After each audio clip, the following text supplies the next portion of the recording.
Allah Azza wa Jalla has told us, given us a formula 1400 years ago, speaking about time, the importance of time, giving us a concept of reflection and projection. Allah Azza wa Jalla has revealed at the end of Surah Al-Hashr, ولا تكونوا كالذين نسوا الله فأنساهم أنفسهم أولئك هم الفاسقون. Allah has revealed to us, O you who believe, have the consciousness of Allah, and let every soul look to what it put forward for tomorrow and fear Allah. Surely Allah is well aware of all that you do. And be not as those who forgot Allah, and so He made them forget themselves. Surely they are the disobedient ones. And so in this ayah we see the divine formula telling us to have taqwa first, the consciousness of the Creator, and that every soul, male, female, young, old, everybody should look toward the future. That's the projection. And fear Allah, have the consciousness of Allah. Because surely Allah Azza wa Jalla is aware of everything that we do. And the gem of wisdom that we need to reflect on, Allah tells us, do not be as those who forgot Allah. He will make them forget themselves. Surely they are the disobedient ones. And so in this time of great change, we need to reflect and to project. People are marching in the streets. The Occupy movement is spreading around the globe. And people, especially young people, under 25, who actually make up the majority of the Earth's population, young people want change. And they are taking to the streets. Frustration is being expressed. And there's a reason for that frustration. Recently a study was done, and the study showed that half of the Earth's population is living with less than $2.50 per day. Although there are people who are billionaires and millionaires with so much wealth, they don't have time to spend it.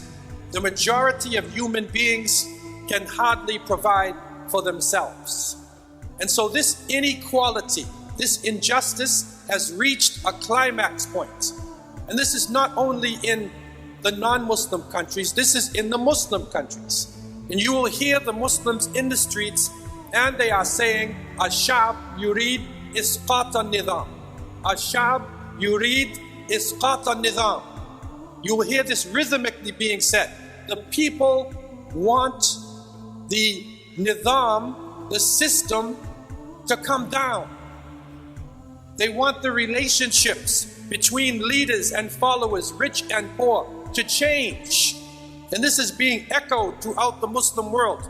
And many people would say, well, how can this be? We are Muslims. We need to reflect upon ourselves. Recently, the Hujjaj came back from Mecca, alhamdulillah, and they reported an amazing Hajj, that the numbers were larger than anything they had ever witnessed before. But they also recognized positive changes that went on. There were high levels of technology. They are talking about 30,000 buses. They're even talking about the Hajj metro, that you can take the train that will take you from Arafat to Muzdalifah to air-conditioned tents. They are talking about improvements in technology, and we have to say alhamdulillah. But at the same time, a study was done to show the rebuilding of the Kaaba itself, and they found that the door of the Kaaba weighs about 280 kilos. It is 280 kilos, 616 pounds of solid gold. That's the door of the Kaaba. The Kiswa itself is made up of hundreds of pounds of gold and silver. Yet and still, 5 of the poorest countries on earth are Muslim countries. This is a contradiction. It's a contradiction that Muslims have to come to a realization of. Our leaders have to understand what is going on. There is a difference between modernization and modernism. Yes, we want to modernize ourselves. We want the high technology. But we don't want a situation of the 1% and the 99%. And so there is a difference between the two. And when we understand this, we can understand more about what is happening in our Muslim world.